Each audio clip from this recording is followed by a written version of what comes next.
You ask Tiger to solve. This deals with linear equations with one unknown. The final result is a equals 2 over 5. Let's solve it step by step. Simplify the expression. Simplify the fraction. Simplify the arithmetic. Group all constants on the right side of the equation. Add 2 to both sides.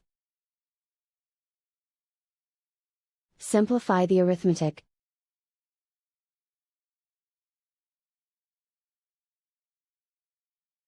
Isolate the a. Divide both sides by 5. Simplify the fraction.